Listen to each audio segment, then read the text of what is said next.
OK, Chris Bell, Home Office Minister, very good to see you this morning. Thank you very much indeed. Well, let's talk to the CEO of the Safety Box, Nathaniel Peat, and activist for preventing knife crime, Mark Bracewell. Good to see you both this morning.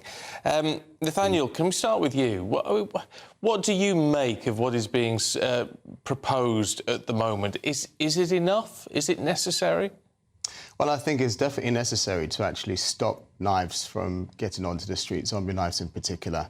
Part of the reason, you know, if you can imagine a pipe and you've got water flowing through it, the narrower the pipe gets, the less water is going to get through. And so actually allowing less knives on the street is going to bring it down somewhat. But you need to do more. You see, it's not knives and guns that kill people, it's mindsets. And that's the reason why you have to have support mechanisms. You need to lean on the third sector. You have to have programs for parents. You need to address the issues of trauma in children early.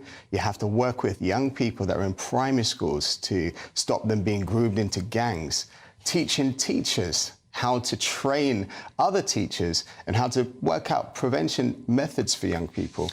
It's really important that we wrap this around a lot of intervention and the investment into youth services, the investment into schools, into weekend classes, the investment into even local authorities so that they've got the ability to create wraparound services for these types of young people is essential. You can't just have a blanket sort of ban. We have to do more because it's not, as I said before, it's not knives and guns that kill people, it's mindsets. Mark Bracewell, I can see you nodding along there, listening to Nathaniel. What do you make of this ban, and do you think it needs to go more to the root of the problem? Yeah, I definitely welcome the ban. As Nathaniel said, left knives on the streets is going to have a positive effect on the results. But in terms of actually tackling the root problem, we need to get to the baseline of it, to where it begins. We need to be able to be in the homes, be in the schools. Everybody needs to work together, because if we don't work together, it's not going to work. Yeah, do you know what? It's the fact that you said homes there, because there's a lot of focus on schools, understandably so. It's a good way that you obviously can get access to the children and get a message through.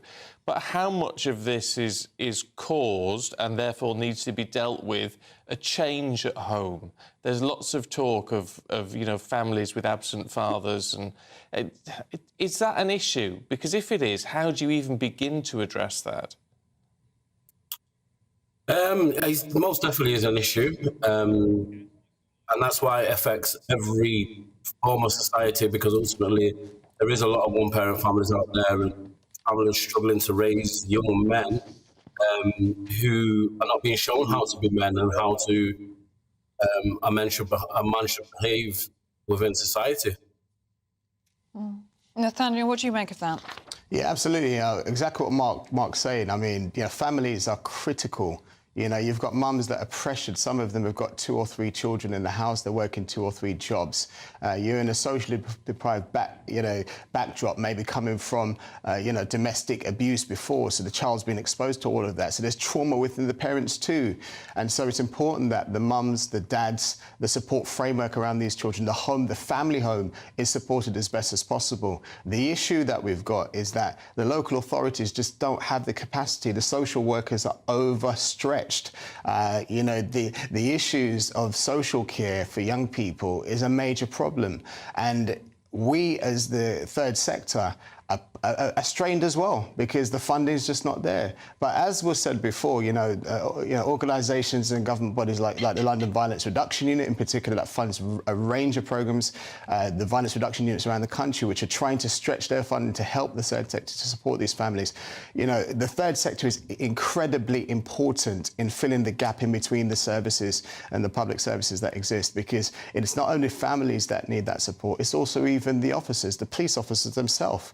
And so training for police officers so they can identify it, in fact, and not have a reactive, you know, draconian type of method of policing knife crime away. Because even when you're looking at stop and search, from data from 2022, 71% of those stop and searches were NFA, you know, no further action. And so if you're thinking about sending a rocket into space, if you've got less than a 30% chance of it going to the moon, are you going to send it up? So it's really thinking about how you're going to do stop and search better. It has to be targeted. It has to be really focused, and you have to learn from best practice. If you've got an officer that's got 9 hits out of 10, we need to learn from that officer. It can't just be a blanket. And so it's very important that it's a multi-agency based strategy. And I think the problem that exists is because we're not working completely together, it's still broken. You've got one borough command unit, let's say in London, that doesn't know what another borough command unit in London's doing. They're doing it successfully, the other one's not. And so you've really got to get the connectivity working, both with the third sector, both with the public sector, and also with the families and general public and charities, etc. OK. Nathaniel, Mark, thank you both.